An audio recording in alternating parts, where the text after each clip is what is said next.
ความตายบ่ได้เป็นจุดสิ้นสุดของชีวิตเด้อความตายเป็นแค่จุดสิ้นสุดของ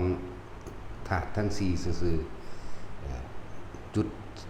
สิ้นสุดของชีวิตเลยคือต้องตายจากกิเลสตัณหาต่างหากตายจากมดอุปทานมดตัณหามดอุปทานมดความอยากใดเลยอยากเป็นนี่จังที่สิ้นสุดของการตายบางคนเห็นหาอยู่หากินไปตายในระหว่างทำการที่กำลังหาอยู่หากินก็เขาเห็นตึกถล่มนั่นแหละบางคนก็ถือรถชนตายระหว่างเป็นเด็กนักเรียนเป็นผู้ใหญ่ทำงานตายอยู่ในระหว่างทำการตกน้ำหรือถือยิ่งตายหรือถือหลายๆอย่างขาดอาหารหายใจแต่ความตายในระหว่างร่างกายอันนี้ว่าถ้าได้เป็นจุดสิ้นสุดของชีวิตจุดสิ้นสุดของชีวิตจริงๆคือต้องหมดตัณหาอุปาทานหมดความอยากจังหากจังจะบ่มีการมาตายอีกตราบใดที่ยังมีตัณหาหรืออุปาทานความเกิดก็ยังมีเมื่อความเกิดมีก็ยังมีความตายจังบอกว่า ทุกคนหาที่พึ่งของตนเองที่พึ่งอันประเสริฐสูงสุดคือธรรมะคือความจริงของทุกชีวิตความจริงที่พระพุทธเจ้านำออกมาแสดงและความจริงอันนี้ถ้าทุกคนนำไปปฏิบัติฝึกหัดในตนเองทุกคนก็สามารถเอาตนเองพ้นจากทุกอันเกิดจากความเกิดใดทั้งนั้น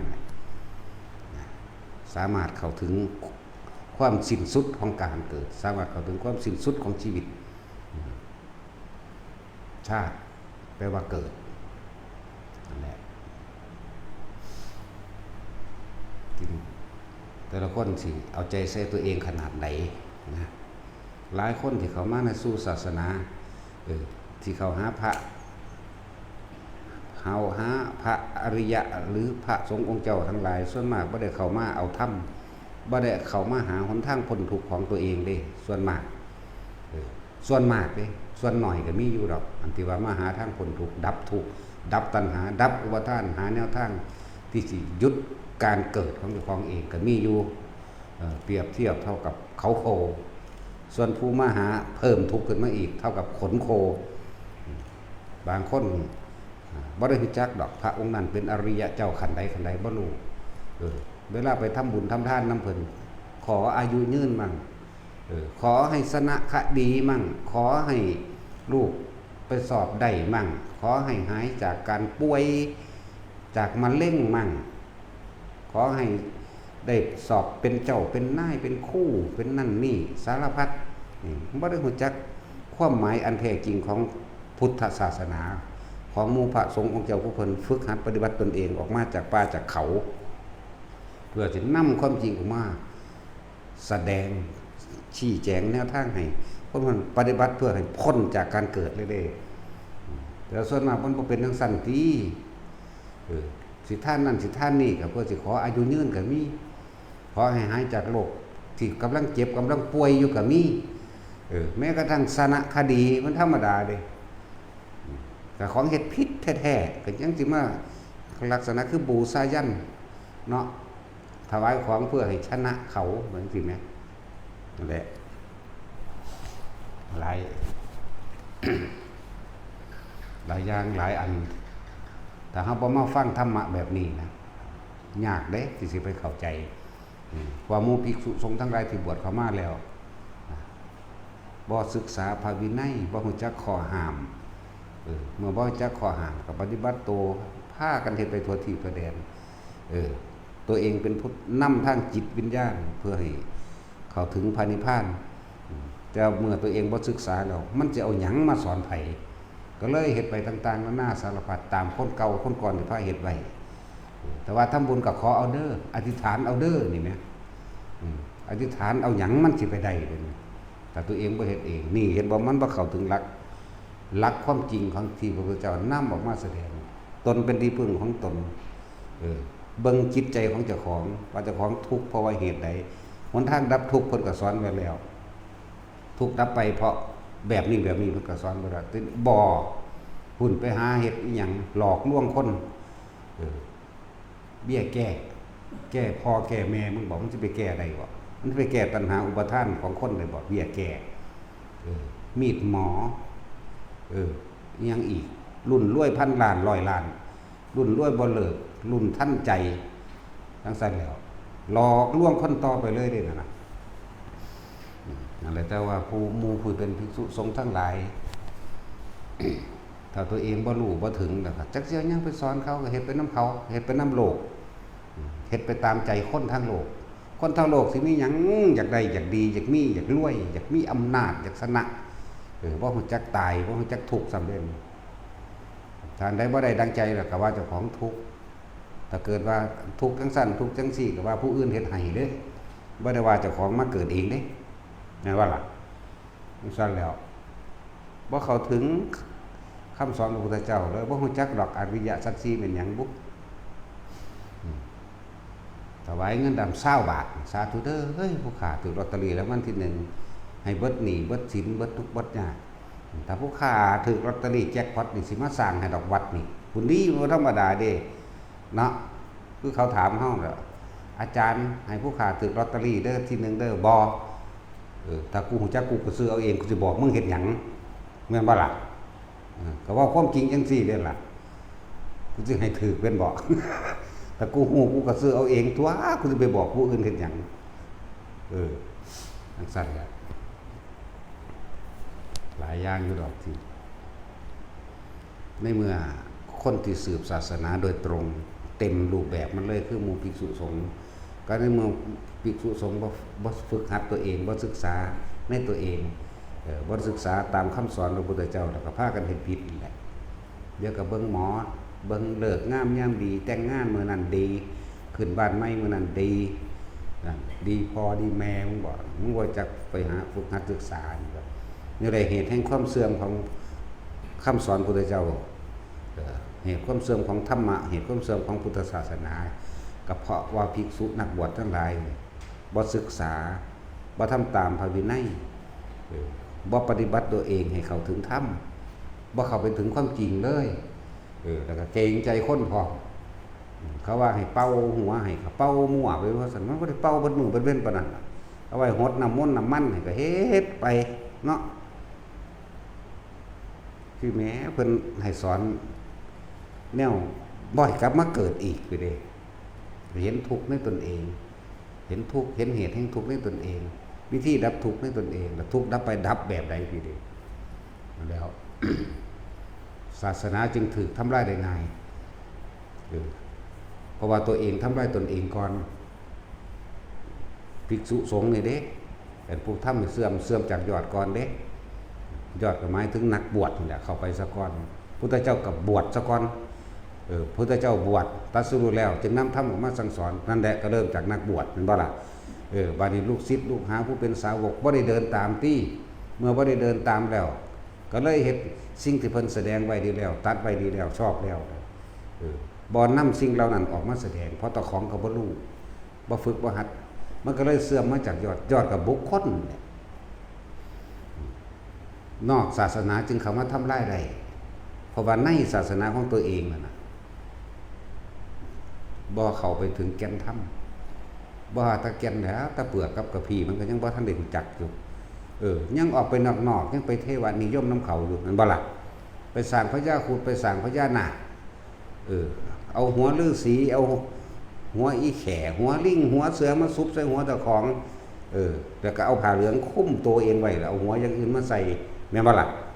ที่เฮาเห็นเดี๋ยวก็ตีมีดขายบัดนี้เนาะมีดปราบนั่นปราบนี่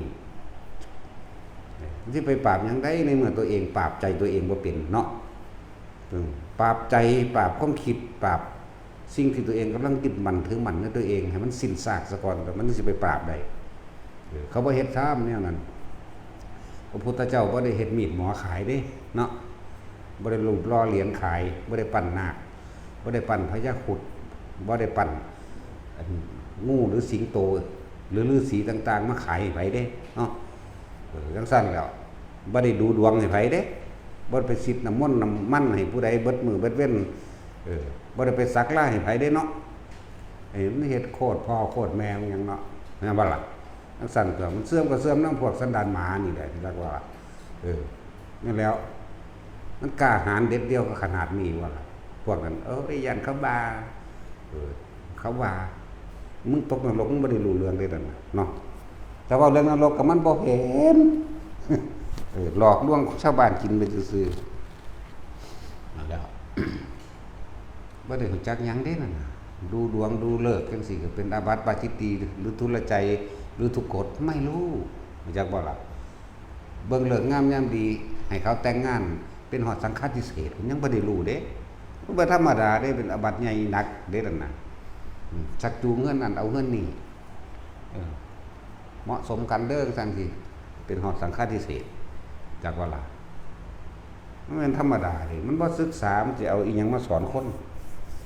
ก็มันอยากได้หลายกว่าคนธรรมดาอีกเนาะ มันจนว่ามันได้ใส่สุดนี่มาตัวเอาเนาะปั้นนาคปั้นไปหยังเอาไปให้คนทุกข์คนยากเด็กน้อยซื้อขนมกินก็ดีกว่าแม่นบ่ว่าปั้นนาคปั้นฤาษีปั้นผีปั้นคุดเฮ็ดกระตุ้ดของขังเฮ็ดนั่งกวักเฮ็ดหยังอีก คุณเอาพอเล็กน้อยๆไปเฮ็ดนั่งกวักกับมันกุมารทอง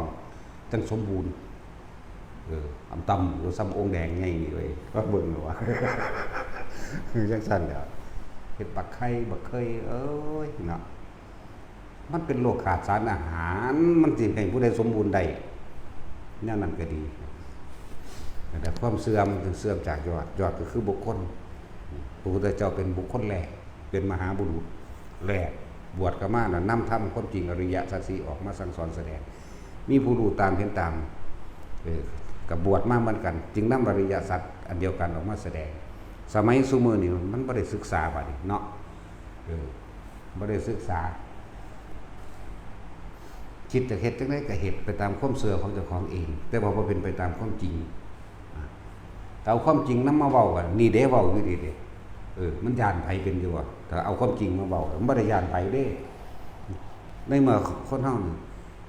หมดความปรารถนาในความอยากได้อยากเป็นคำว่าตายนี่มันมีความหมายสำหรับเพิ่นเด้มันเลยบ่ย่านไผก็สิย่านไผยังภาษาตายมันก็บ่ย่านไปแฮ่นแล้วเนาะฟังดีๆนะตาภาษาตายแต่สิภาษาย่านคนมันบ่มีเด้คนบัดนี้นั่นแหละที่ว่ามันเสื่อมบัดนี้นอกศาสนาเข้ามาทำลายได้เพราะว่าคนในศาสนาบ่แข็งแกร่งพอบ่มั่นคงพอบ่รู้ความจริงอ่อนไหวเป็นน้ำเขาเห็นบ่มันซั่นแหละนอกศาสนาเข้ามาทำลายได้เพราะว่าคนในศาสนานี่ภิกษุนี่อุบาสกอุบาสิกาบ่ปฏิบัติธรรมบ่เข้าถึงความจริงเขาก็เลยทำลายได้ง่ายแล้วพวกซ้ำใดซ้ำหนึ่งขึ้นมาเราจอบถ้าว่าให้ทะกันเนาะแต่ผู้ใดสอนธรรมะขึ้นมาสิเขาว่าด่าพระองค์นั้นด่าพระองค์นี้โลดเพิ่นจังเก่งจังดังเนาะมันเลยเฮ็ดให้ภิกษุกับภิกษุก็ทะเลาะกันบ่แห้งอยู่ดอกเพราะว่าหยังมันบ่ได้ไปศึกษาแนวเดียวกัน จังซั่นแต่ศึกษาแนวเดียวกันก็แข็งแกร่งเสมอกันก็เอาบ้านละ10องค์คณะพระในประเทศไทยนี่เนาะมันมีว่าละบ้านละ10เนาะอันนี้10บ้านละ1ที่ เป็นสันเดย์10ละ1ครับแหละพวกเขานี่คือไพ่นอกศาสนาเข้ามาได้เพราะว่าคนทั้งในนั่นบ่ฝึกหัดบ่ศึกษาบ่เข้าถึงความจริงนั้นตนเองไพ่ในแตกก่อนเด้จักบอกไพ่ทั้งในไพ่ในใจของเจ้าของเองตัวของบ่มีที่พึ่งตัวของบ่เป็นตัวของตนเองตัวเองที่ว่าบวชตามพระพุทธเจ้ามานี่มันบ่แม่นบวชตามเด้อบวชนำอยู่แต่ว่ากูบ่เฮ็ดตามจักบ่ล่ะพุ่นไปหาเฮ็ดแนวอื่นพุ่นวันนี้ไพ่นอกก็เลยเข้ามาได้เพราะว่าคนข้างในบ่สามัคคีบ่เป็นหนึ่งเดียวกันบ่ฝึกหัดตนเองอยากรวยไผอยากรวยมันเนาะโอ้ยก็คิดเบิ่งดีๆนะตะกี้เขาเฮ็ดหยังขายจตุคามรามเทพเดี๋ยวนี้อยู่ไสเดี๋ยวนี้รุ่นหยังบัดนี้รุ่นรวยพันล้านบ่รุ่นไหนจังนั้นก็เสื่อมไปอีกแต่ทำคำสอนของพระเจ้าอันบุคคลที่สืบมาเสื่อมไปนำเด้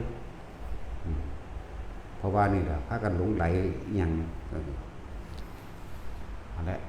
เอาผู้ใดได้ก็ได้ผู้ใดบ่ได้ก็แล้วแต่เด้บัดนี้ไพ่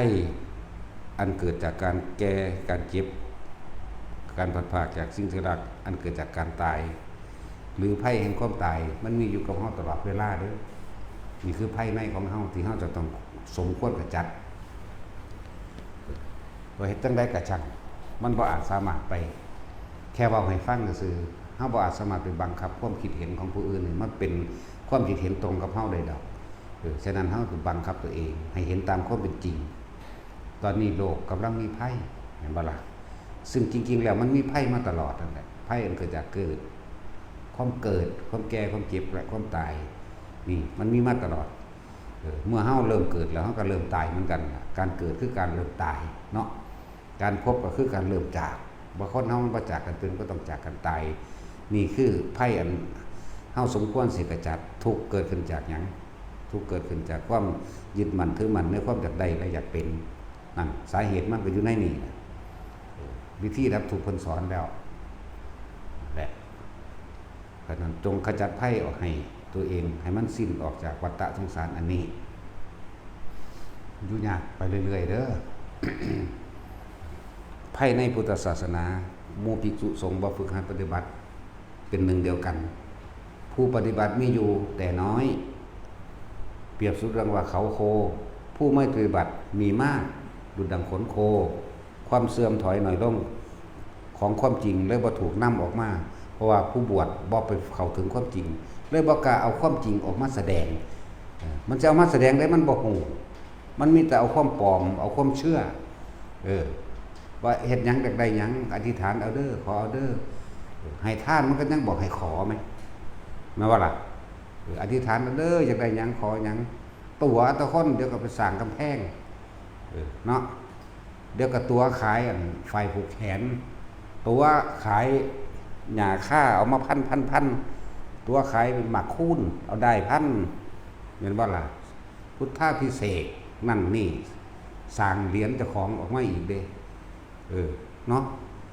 สร้างหาสแตกยังเหรียญเจ้าของ มันสิกันพอกันแม่งได้จักบอกพ่อแม่คือหยังปัญหาอุปทานนั่นน่ะพ่อกับแม่สั่งปันกันกิเลสได้บ่มันเพิ่มกิเลสให้เขาได้นั่นน่ะเอาไปถือไว้เห็นหยังเดี๋ยวกันหกเฮือนเนาะ หกเฮือนนั่นแล้วจังซั่นแล้ววิปริตสิว่าแบบนี้บ่ละบาดนี่เนาะ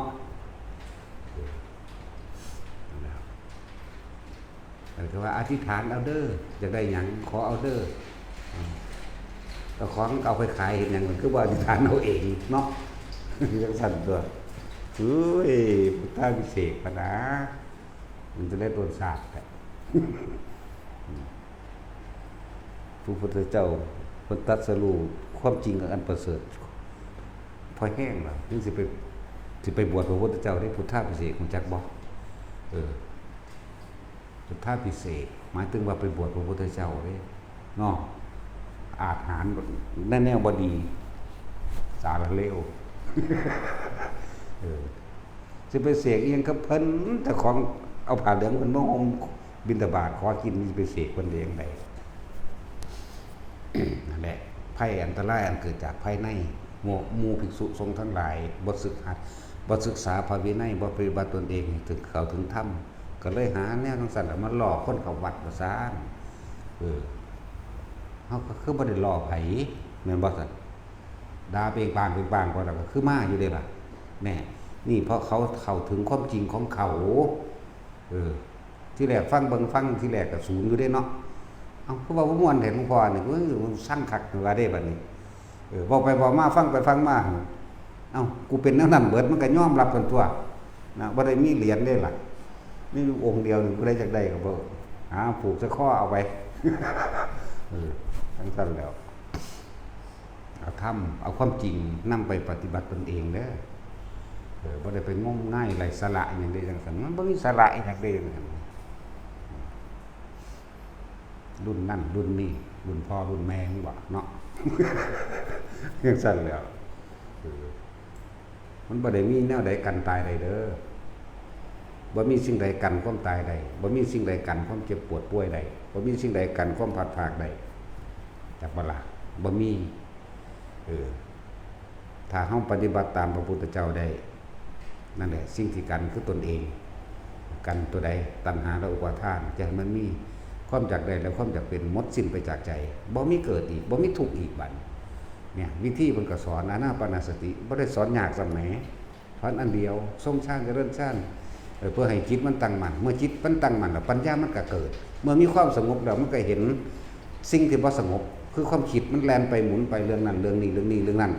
แล้วมันก็รู้เท่าทันว่าอ๋อกูบ่ไปกับมึงก็แล้วกันหน้าเท่านั้นตัวสมาธิจิตตั้งมั่นเมื่อมันตั้งมั่นอยู่แล้วมันก็เห็นเองดอกบัดปัญญาก็เกิดตัวบัดแล้วมันสั้นล่ะโลกอยู่ยากขึ้นเด้อเมื่อมีแผ่นดินถล่มแล้วก็ย่อมถล่มอีกน้ำกับดินสิมาพร้อมกันเด้อต่อไปนี่อยู่ระหว่างกลางพรรษาพวกกันนั่นจะพากันประมาทเด้อภาวนาไว้ผู้ใดมีนามัตถุทองได้แต่นามัตถุพุทธานังกับทองนามัตถุไปผู้ใดพุทโธก็พุทโธไปผู้ใดจับลมหายใจได้ก็จับไปผู้ใดทรงฌานเลิศฌานด้วยหรืออันใดๆก็เฮ็ดไปนั่นแหละตายวะตายคือเก่านั่นแหละตายคือเก่าได้เฮ็ดได้ก็ดีจักว่าล่ะแต่ว่ามันต่างว่าพวกเจ้าสิตายย่นระยะทางในการเวียนว่ายตายเกิดหรือพวกเจ้าสิบ่ว่าเกิดอีกเลยเมื่อแผ่นดินไหวมันเกิดแล้วแผ่นดินตึกถล่มก็เห็นแล้วต่อไปก็ถล่มอีกคือเก่าฟอร์มมันนำร่องแล้วนั่นแหละภาคเหนือภาคกลางภาคใต้บ่ปานใดแต่เหนือกับกลางแน่นอนตะวันออกก็บ่ปานใดภาคที่ปลอดภัยที่สุดคือภาคอีสานมวลดินมันมีความหนาแน่นกว่ากันและมีอริยะเจ้าอยู่ในภาคอีสานมากไปอยู่วัง10 องค์แล้วว่ารายหรอกคน7-80 ล้าน10นึงเอาต่างกันบ่ล่ะนะครับแหละนี่บอกไว้เด้อถ้ามันคิดได้ถ้ามันคิดออกถ้ามันพูดถึงมาให้เว้าเด้ไปกินหูดองว่าเว้าท่านว่าเกิดเดี๋ยวก็ว่ากูแนวนั้นแนวนี้อีกแต่มันเกิดแล้วจังเว้าเดี๋ยวก็ว่าอ้างอีกเนาะโอ้ยจังสิเอาแมงแนวใดนั่นแหละพวกอยู่เมืองนอกก็บอกแล้ว2 ปี3 ปีแล้วบอกว่าต่อไปสงครามสิลามออกไปเรื่อยๆเด้อสงครามสิลามออกไปเรื่อยๆเรื่อยๆดังนั้นหน่อยพวกเจ้ามีที่พึ่งทั้งใจของตัวของเองมีหลักหรือว่าพวกอยู่เมืองนอกถ้าพ่ออยู่พ่อกินแล้วก็กลับบ้านก็บอกด้วยว่ากลับบ้านคนอีสานนี่นะนี่เป็นถิ่นฐานแห่งคนบุญคนที่มีบุญเป็นพื้นฐานอยู่แล้วคนอีสานนั่นนะแต่ทั้งได้ก็เอิ้นกันกินข้าวเด้นั่นแหละมีท่านมีจาคะมีความเคารพนับถือผู้เฒ่าผู้แก่ซึ่งกันและกันนั่นแหละมีความกตัญญูเป็นพื้นฐานอยู่แล้วเด้พวกอยู่เมืองนอกถ้าพ่ออยู่พ่อกินหนีสินเบิดแล้วก็กลับมาซะมันก็หากินซ้ำตายนึงดอกไปก็เลยจักสิรวยปานใดเดี๋ยวนี้เนาะสตอบจีบสตีฟจ็อบยังมันก็ตายมันก็รวยคือหยังนี่ตัวนั่นว่าล่ะมันตัวเป็นผู้เฮ็ด Facebook ขึ้นมาแหมตายปะล่ะเห็นบ่นั่นน่ะสั่นตัวมันรวยตัวนึงก็เลย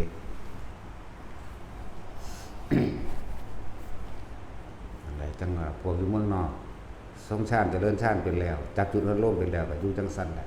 อยู่ก็อยู่ตายคือเก่าแหละบ่ว่าสิรอดเด้เดี๋ยวนี้ ตายคือเก่า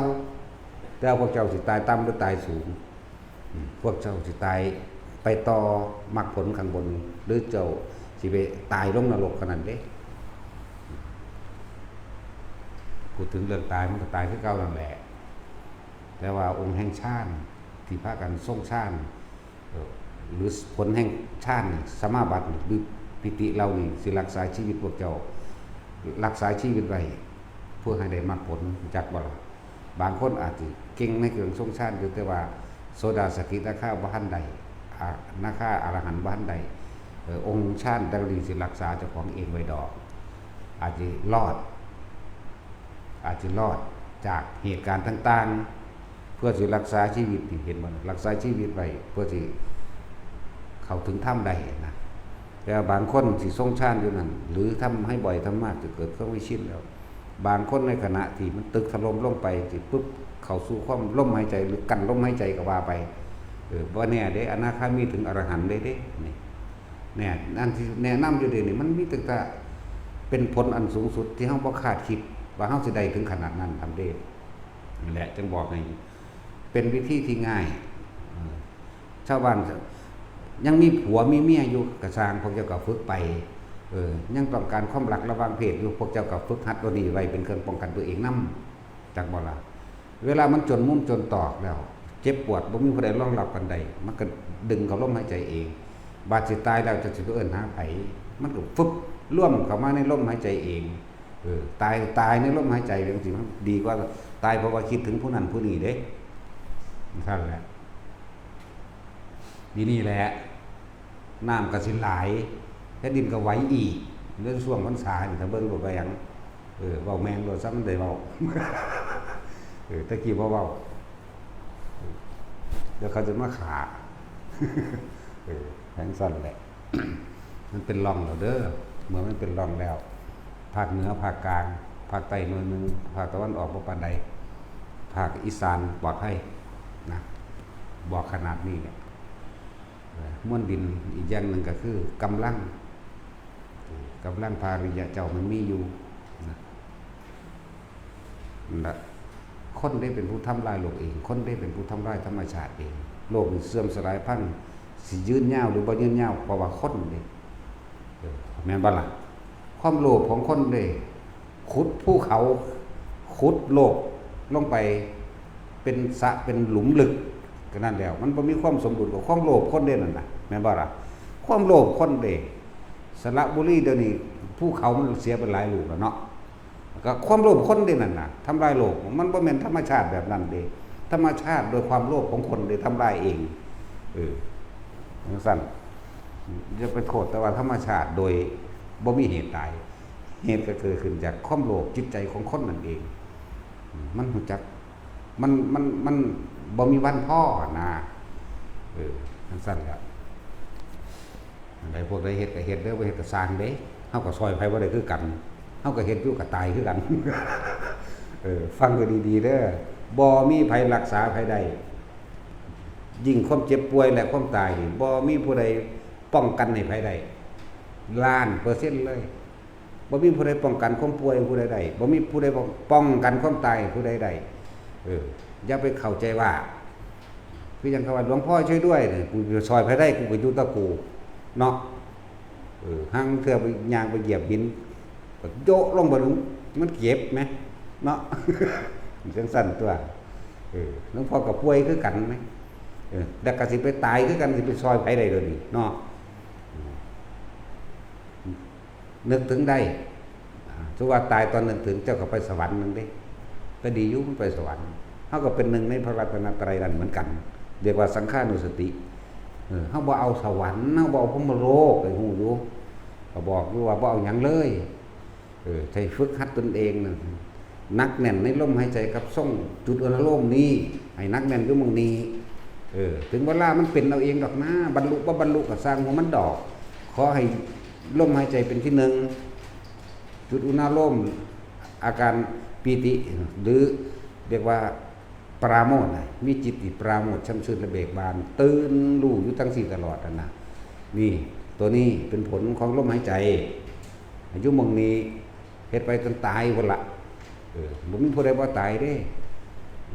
สิมาอันขอพึ่งบารมีหลวงพ่ออีหยัง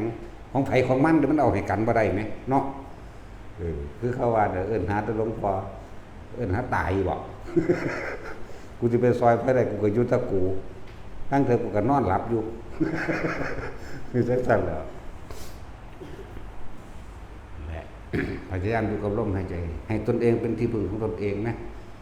ตราบใดที่เฮาไปยืนมือขอความช่วยเหลือจากผู้อื่นนั่นน่ะสิมันสิพ้นจากทุกข์ได้จังได๋มันคาคิดแต่ว่าผู้อื่นสิซอยแหมแม่นบ่ล่ะพุทธเจ้าเพิ่นบ่ได้เป็นพึ่งไผเด้นั่นน่ะให้พึ่งตนเองกับความจริงเชื่อว่าพึ่งตนพึ่งธรรม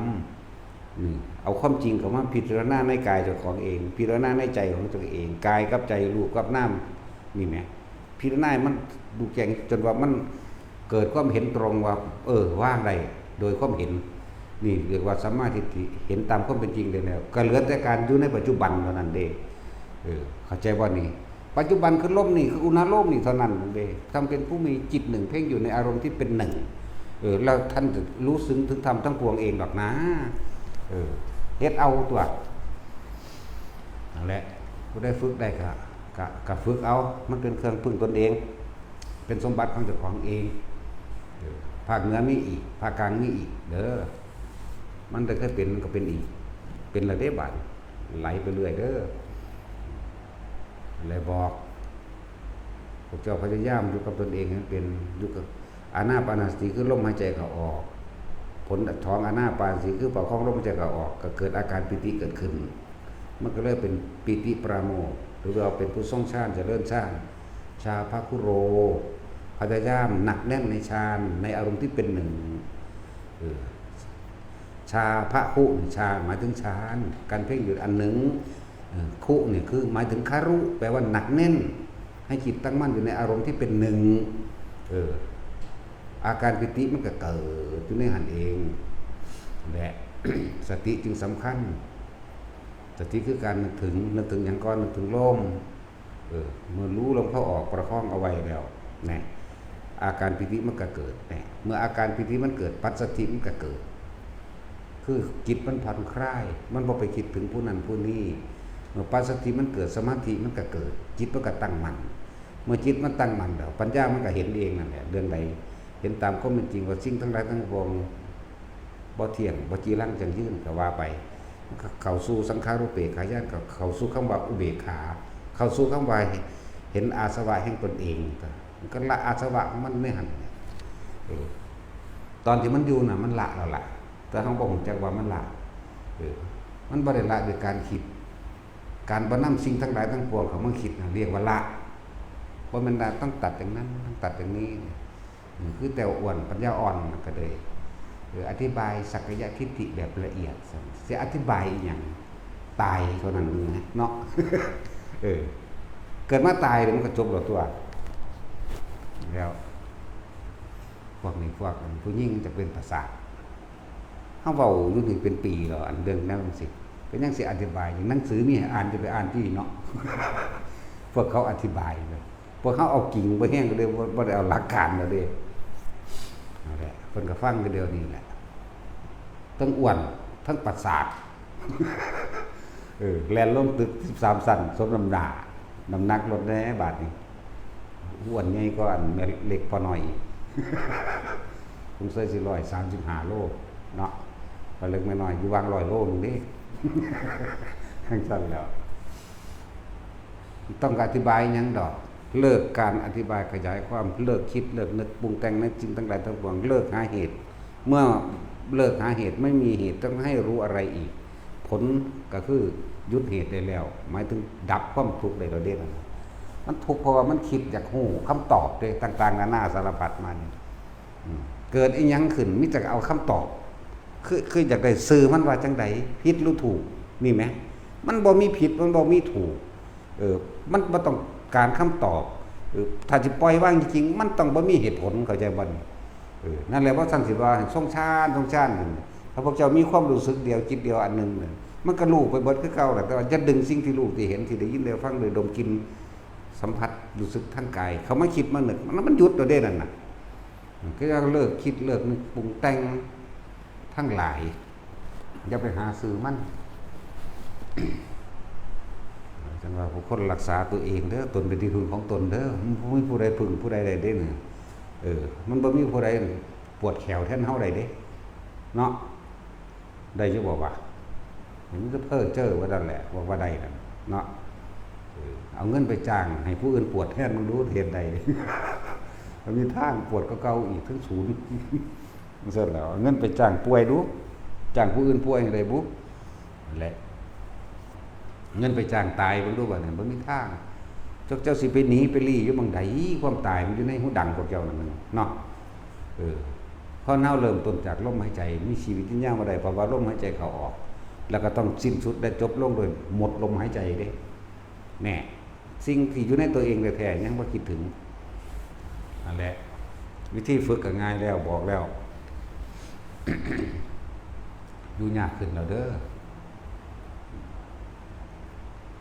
น้ำก็สิหลายปีนี้หลายมากๆมันมีอยู่ก่อนหนาวเดือน4เดี๋ยวนี้เนาะ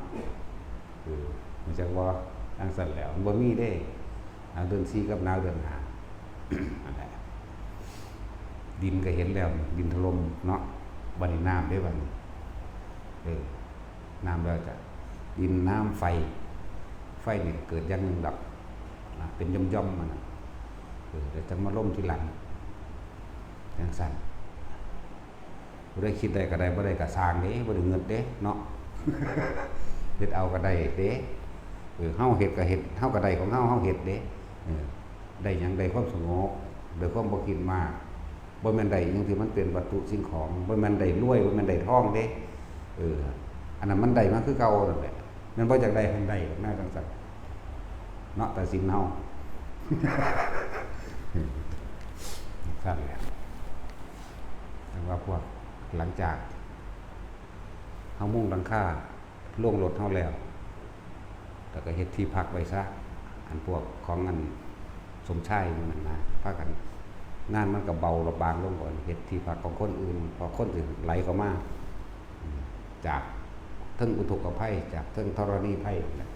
อย่าลืมเด้อันมันมีอยู่แล้วล่ะเล็งปลูกหมากไม้เนาะอยู่เนาะกินไว้คนปั่นกันกินเป็นหยังเนาะ นี่เว้าความจริงเด้อบ่ได้มันเด้แต่ว่าคือว่าเขาเห็นอยู่ผู้เดียวจักสิเนาะกับไผเวลาเนาะเดี๋ยวบางคนนั้นคนนี้ซึ่งลึง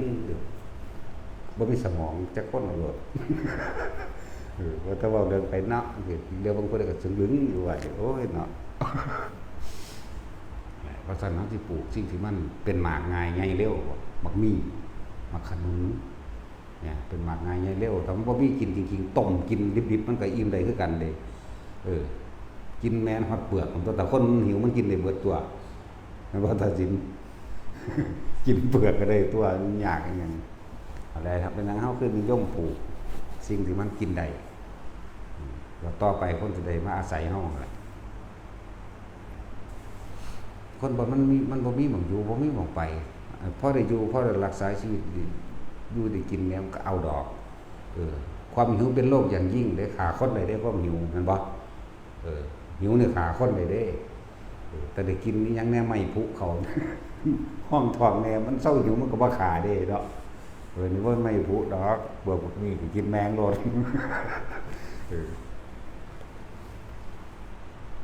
เห็นบ่ผลไม้เป็นทุกชนิดได้ปีนี้เนาะดกอีกต่างหากมีธรรมชาติมันก็พยากรณ์เราเองดอกผลไม้ดกทุกชนิดเลยหนาวเดือน4เดือน5มันเคยมีมาที่ไหนแต่เมื่อหนาวเดือน4เดือน5นั่นแหละแล้ววางไพ่อันเกิดจากธรณีภัยและอุทกภัยตามมาแน่นอนอยู่แล้วอันนี้เฮาเอาตามธรรมชาติที่มันเป็นเพราะว่าเฮาบ่มีญาณเฮาบ่ได้ยังรู้หยังดอกเฮาก็ว่าสังเกตธรรมชาติเอาทางสั่นตัวคือคนโบราณถึงสิสังเกตธรรมชาติถ้าหมดคาบไข่นี่ฝนตกเลยเด้เนาะ จังซั่นแล้วก็สังเกตธรรมชาติเอาตัวของเฮาบ่มีญาณนะ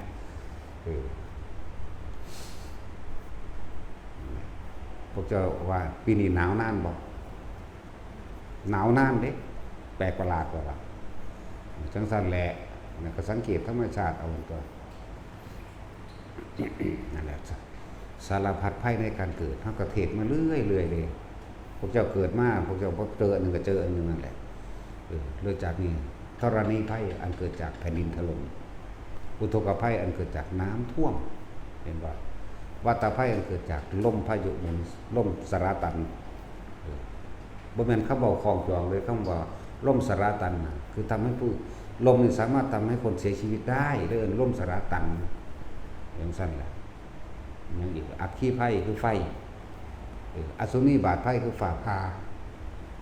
าบ่ได้เลือกเด้ซุมื้อนี้เนาะจักสิอยู่น้ำต้นไม้ต้นหมอกอีหยังอยู่ไสก็สร้างเพราะว่าพานี่ที่สูงบ่แม่นมันพาไปทั่วทีปนั่นแหละ นั่นแหละอสุนีภัยบ่นี่คือภัยที่มันเกิดโดยธรรมชาติของมัน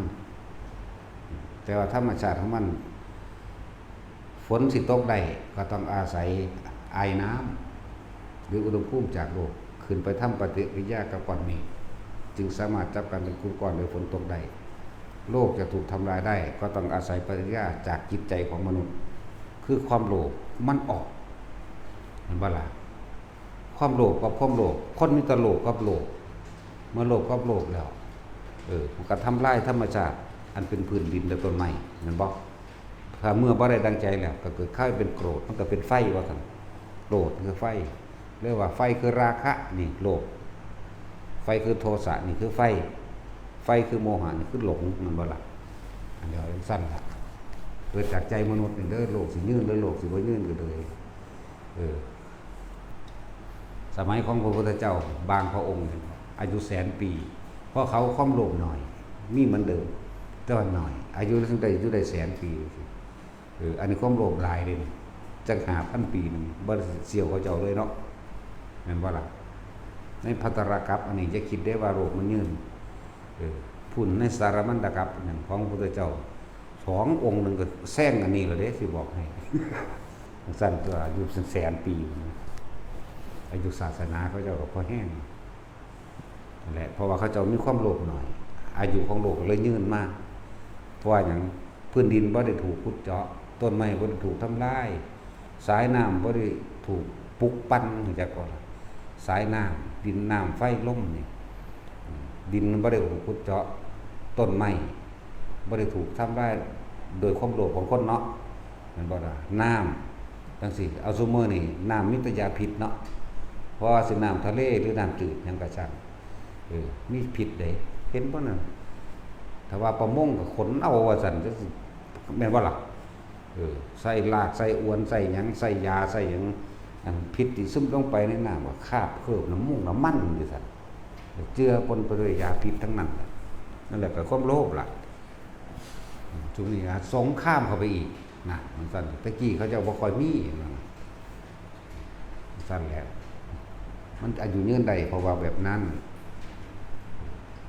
ศาสนาของพระพุทธเจ้าปฐุมมุตตรนี่100,000 ปีมันเด้มันสั้นแหละของเฮาเด้5,000มันเนี่ยไกลกันอยู่บ่ล่ะคนละอันกันตัวของโลกเขาเจ้าน้อยแต่ว่าในยุคปัจจุบันนี่คือเทียบอดีตให้ฟังซื่อปัจจุบันเฮาอายุคนเฮาคนตีไว้แค่100 ปีเนาะอายุคนตะกี้80,000 ปีดิธรรมดาความโลภมากและโลภน้อยจังซั่นยังก็ช่างเถอะบัดนี้ปัจจุบันของเฮาให้อยู่กับปัจจุบันบัดนี้คือลมหายใจนี่คือจับอยู่หน้าลมคือทรงฌานเจริญฌานอันนี้โอกาสที่สิเข้าถึงธรรมหรือการบรรลุธรรมหรือบ่บรรลุก็สร้างบัดคนที่ทรงฌานเจริญฌานนี่อย่างน้อยไปเกิดพรหมโลกอายุมันยืนกว่ากันธรรมปริสัชชาอายุ1 กับจะบ่บามันยาวกว่ากันบ่ล่ะ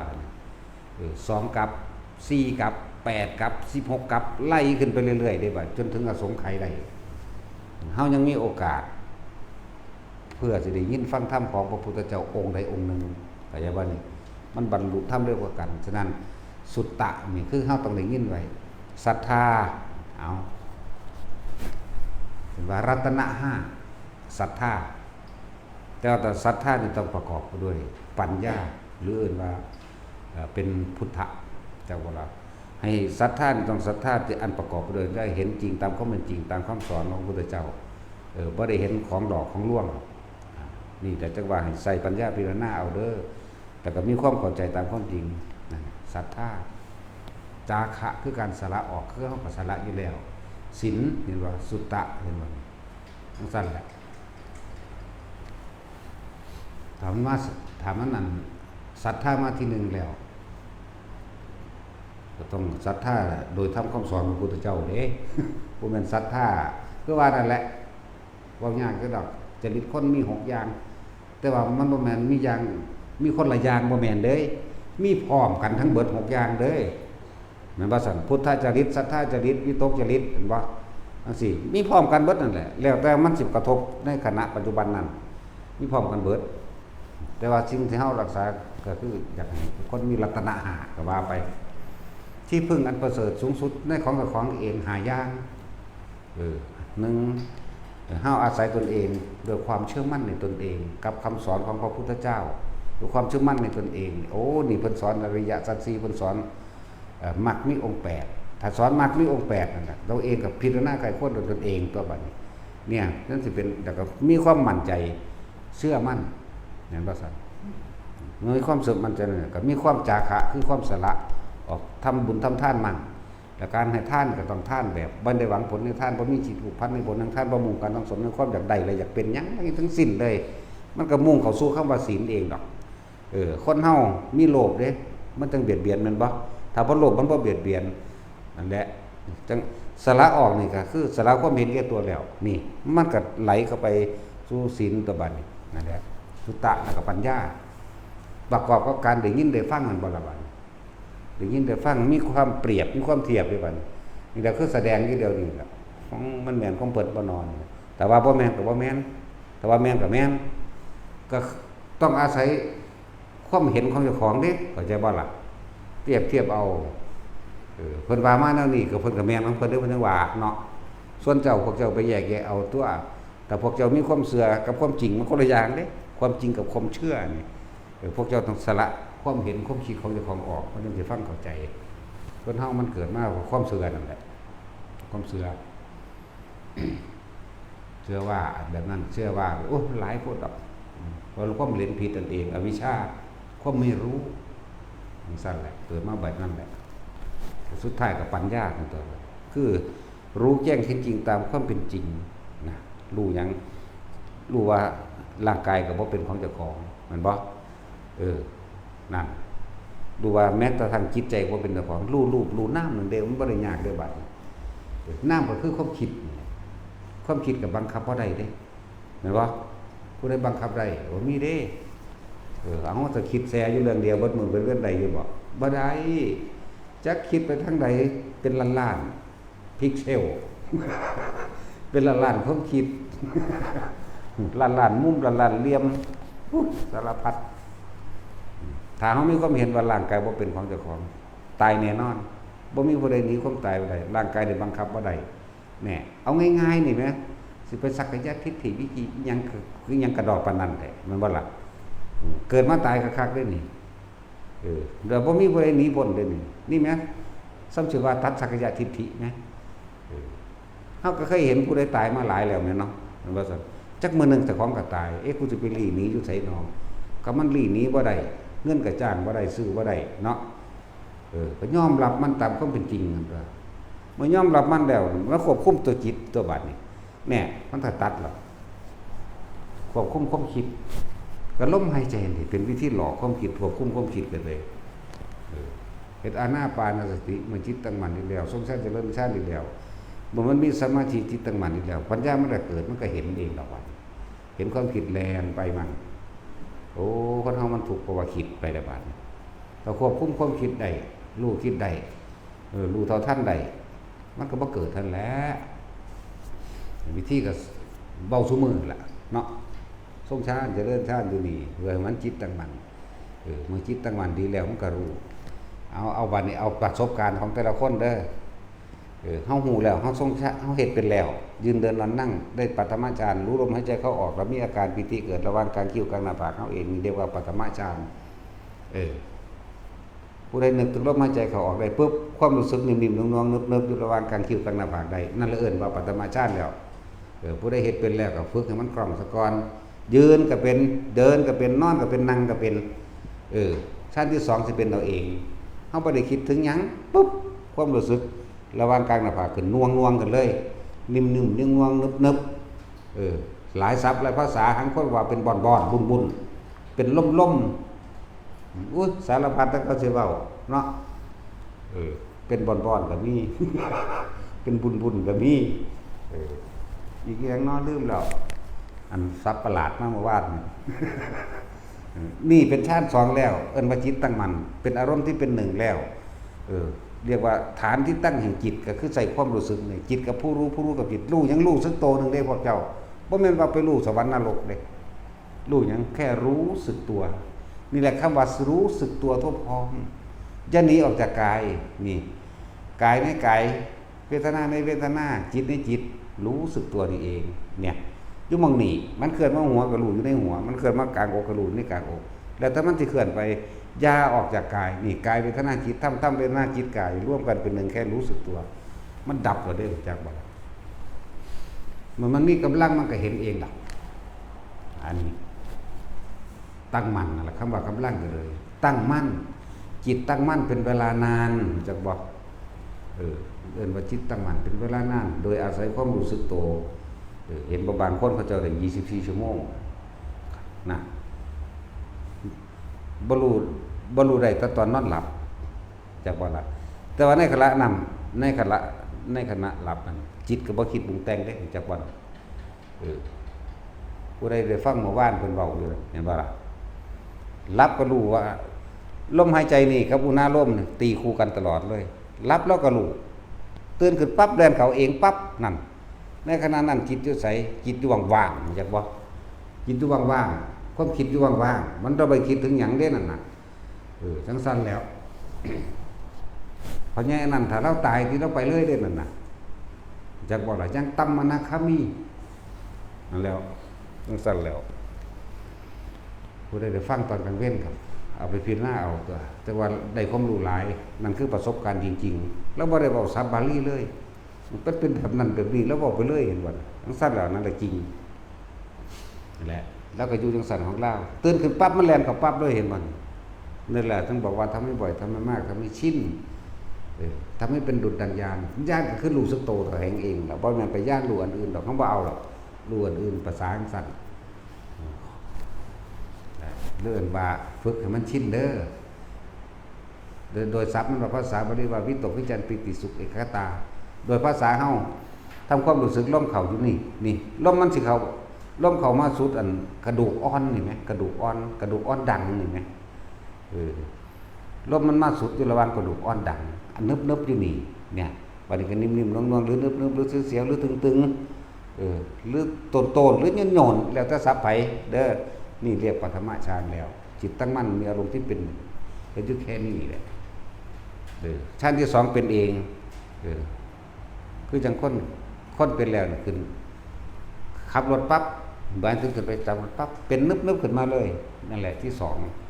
นึบๆขึ้นมาโลดนั่นแหละแต่ว่าอย่าหนีจากฐานที่ตั้งให้จิตอย่าหนีจากฐานมันคือเฮามีสติระลึกรู้สึกว่ามันยังอยู่ในกายอยู่ตัวแค่นี้แหมกายเวทนาจิตเวทนากายมันยังอยู่ในฐานที่ตั้งของจิตนะสำคัญนะอย่างนี้จากฐานสติปัฏฐาน4กับกายเวทนาจิตก็นี่แหละฐานส่วนธรรมคือทางปัญญาแล้วในสิ่งที่เข้ามากระทบกระทั่งแล้วรู้เห็นเป็นไปคือมันเป็นของมันแบบนั้นว่าไปตัวเฮาบ่คิดนึกปรุงแต่งให้มันเป็นไปดังใจที่เฮาอยากให้เป็นอย่างว่านี่เอิ้นว่ารู้ธรรมชาติของมันเป็นแบบนั้นตามนั้นแหละชั้นที่2ก็คือมีความรู้สึกเกิดขึ้นเลยเพราะว่าบ่คิด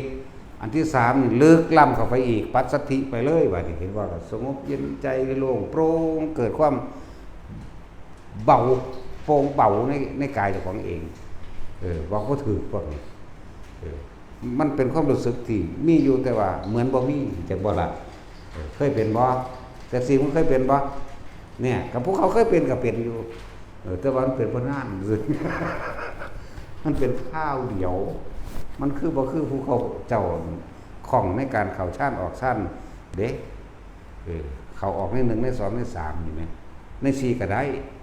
ผู้เขาของนะกำหนดเข้าไปเลยก็ได้แต่ว่าเจ้าต้องเฮ็ดจนชำนาญเด้พวกเขาบ่ทันชำนาญกำหนดบ่ทันได้ดอกเพราะมันคาคิดจักบ่จิตเจตนาน่ะคือตัวกำหนดเจตนาว่ากูสิเข้าบ่มีทางเข้าอันนั้นจนเขาเจ้าชำนาญจังได้อันนั้นได้มีอยู่แต่ว่าน้อยบ่ปฏิเสธอันนี้มีอยู่สูดลมหายใจเดียวดับปึ๊บเขาเดียวว่าดับเบิดโลกธรรมดานั่นแหละกำหนดเลยหลายพวกเฮาฝึกซะก่อนทำให้บ่อยทำให้มากทำให้ชินแล้วองค์แล้วก็อานิสงส์ของการทรงฌานเจริญฌานนี่เป็นเหตุให้ความสมปรารถนาในโภคทรัพย์ไปพร้อมเด้อคนยังหาอยู่หากินนั่นมีอยู่พวกเจ้าก็เฮ็ดไปมื้อละ4เทื่อ5เทื่อแต่ละนาทีก็ได้ก่อนที่จะหลับนี่นับ1 มีความรู้สึกหน่วงอยู่ในระหว่างขาคิวเจ้าของกับลมหายใจได้รับไปเลยอันที่สองก่อนที่จะลุกเฮ็ดแค่2-3 วินาทีก็ได้ว่าแต่มันน่วงเกินพอนี่ตัวที่3คือตอนเที่ยงกินข้าวมันต้องพักเที่ยงตัวคนทำงานมันต้องพักเที่ยงตัวเนาะบ่แม่นไปนั่งลี่เฮ็ดหรือว่าไปรับตาโดยทาเด้ยืนซึ่งลึงอยู่หม้องใดหม้องหนึงก้มเหลือบตาเบิ่งปลายดังของจักหน่อย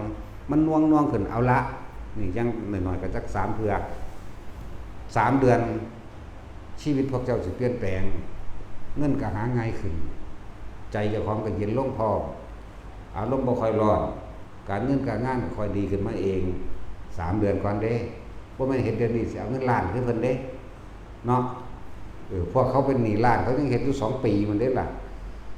อันนี้ก็เว้าความจริงอีกแล้วเป็นหนี้อยู่6 ล้านแล้วเฮ็ดอยู่2 ปีแล้วใช้หนี้เบิดเข้าใจว่าล่ะมีแล้วก็ยังมาเว้าอยู่เด้มื้อนั้นเนาะแล้วก็มั่นใจว่าวิธีนี้ล่ะวิธีอื่นบ่มีอีกแล้วว่าประกาศขายที